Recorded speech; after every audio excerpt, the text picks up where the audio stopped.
Bismillahirrahmanirrahim. Dalilnya yaitu sebagaimana kita mendapati dalam riwayat Abdullah bin Amr bin As, bahwasanya Allah membebaskan seseorang dari umatku di hadapan seluruh manusia.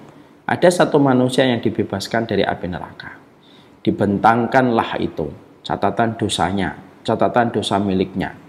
Bahwasanya ada 99 lembar dan setiap lembarnya berisi dengan dosa sejauh mata memandang, dan dia memiliki 99 lembar.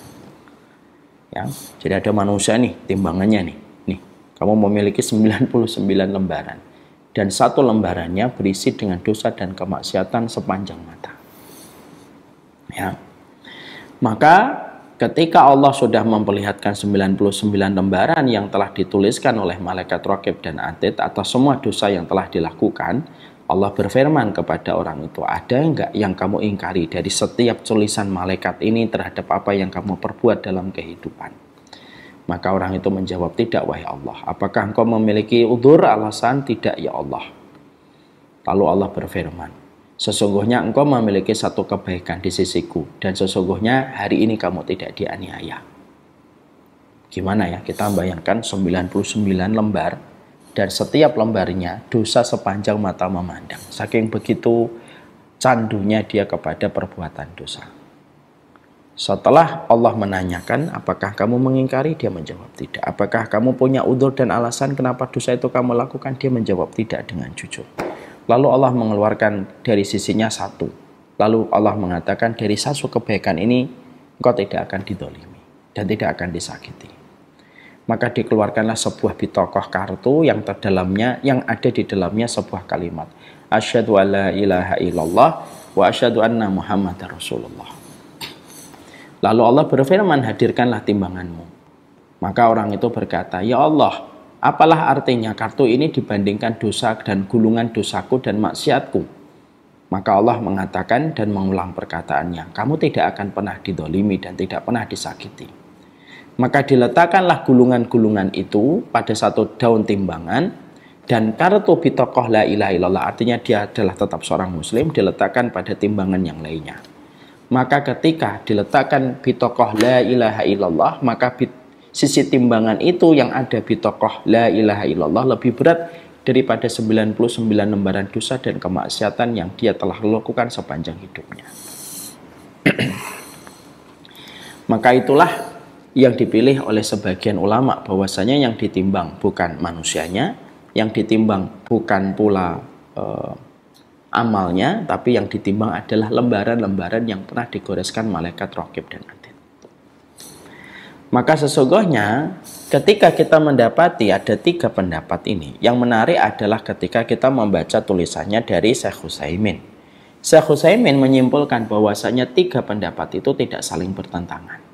Ya. Maka sesungguhnya secara umum bahwasanya yang ditimbang itu adalah amal perbuatannya. Tapi ada pula orang yang nanti ditimbang orangnya. Sebagaimana pula ada yang ditimbang bagaimana lembaran-lembaran amal yang telah dilakukan. Artinya itu teknisnya tergantung sama Allah. Jadi nanti ada orang yang memang ditimbang lembarannya, ada orang yang ditimbang orangnya, ada orang yang ditimbang dengan amal perbuatannya.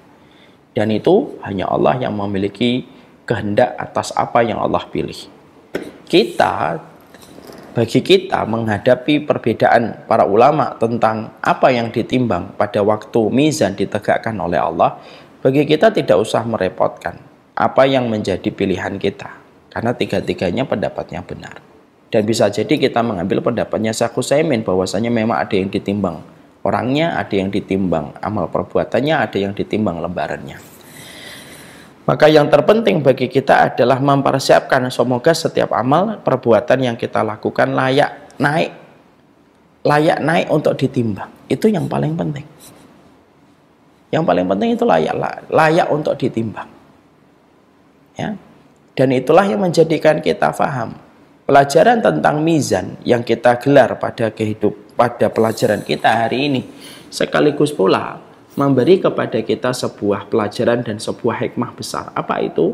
Kita ini harus betul-betul memberikan yang terbaik pada amal kita, supaya amal yang terbaik itu adalah amal yang paling layak untuk ditimbang. Allah tidak menerima yang biasa, Allah tidak menerima yang recehan, Allah menerima yang terbaik.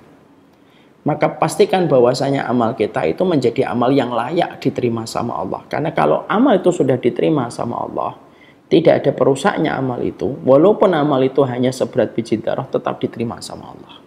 Maka memastikan amal itu ikhlas, memastikan amal itu mengikuti ajaran Rasulullah, dan memastikan amal itu dilakukan orang yang beriman itu penting. Supaya apa? Memastikan amal perbuatan kita naik podium untuk bisa ditimbang oleh Allah. Karena ada amal yang tidak akan pernah ditimbang. Amal itu apa? Ketika 3 syarat ini sudah tidak dimiliki.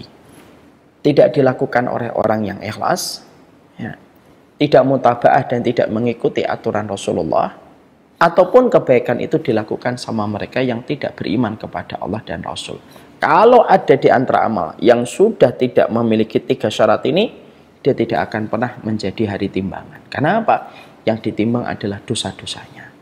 Amal perbuatannya ketika disertai dengan riya, disertai dengan niatan duniawi, tidak ditimbang dalam mizan kebaikan, tetapi ditimbang di dalam mizan keburukan.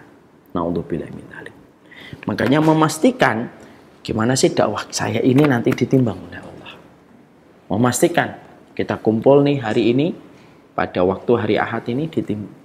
Kita memastikan, ya Allah, amalan saya ketika saya ngaji hari ini semoga ditimbang oleh Allah. Ini memastikan amalan kita ditimbang itu penting. Dan bagaimana prosedur untuk memastikan amalan kita ditimbang? Pegang 3 hal. Pastikan amal itu karena Allah. Sudah, jangan karena dunia, ya Allah, jangan karena manusia. Yang kedua, pastikan bahwasanya apa yang kita lakukan memiliki kekuatan dan referensi dalil yang jelas. Dan yang ketiga, memastikan bahwasanya kita beriman dan tidak kufur, tidak murtad, tidak keluar dari agama Allah. Kalau 3 syarat ini diterima, maka amal itu akan ditimbang. Walaupun hanya seberat biji darah, tetap diterima sama Allah dan tetap mendapatkan ganti dari Allah. Dan gantinya Allah itu selalu lebih besar dari apa yang kita lakukan. Karena berdagang dengan Allah itu perdagangan yang tidak pernah merugi. Ya. Jadi itulah yang menjadikan kita memahami perkataan dari Ali bin Abi Thalib. Ali bin Abi Thalib pernah menyampaikan di dalam salah satu asar riwayat yang datang dari beliau.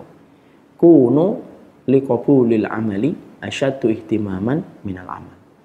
Jadilah kalian orang yang selalu fokus memperhatikan amal kalian, kualitasnya, supaya dapat diterima oleh Allah. Amal itu apabila berkualitas itu jauh lebih penting daripada kalian beramal dan beramal, menambah dan menambah, tapi kalian tidak memperhatikan quality control dari amal yang telah kalian lakukan. Karena apa? Karena yang dibutuhkan itu betul-betul berkualitas. Kalau sudah berkualitas, walaupun hanya seberat biji atom, tetap diterima sama Allah. Itulah yang menjadikan kita paham dari kaedahnya mizan yang kita pelajari ketika nama hari kiamat itu yaumul wazni. Disitulah kita paham kualitas amal itu jauh lebih baik daripada kuantitas amal. Terlalu banyak, tetapi ternyata banyak sekali yang merusaknya. Bisa jadi niatnya salah, bisa jadi karena tidak mengikuti petunjuk yang diajarkan oleh Rasulullah, atau bisa jadi karena dia tidak beriman kepada Allah. Maka itulah yang disebut dengan yaumul wazni. Ya. Makanya sekali lagi, yaumul wazni itu sekali lagi memberi kepada kita tentang sebuah arti. Tidak ada orang yang terdolimi. Karena semua orang mendapatkan keadilan. Orang di dalam neraka, mereka merasa kesakitan, mereka menjerit, mereka minta tolong, tapi tidak ada satupun penduduk neraka yang berkata, ya Allah, seharusnya saya tidak mendapatkan neraka. Tidak ada satupun yang berkata itu. Kenapa?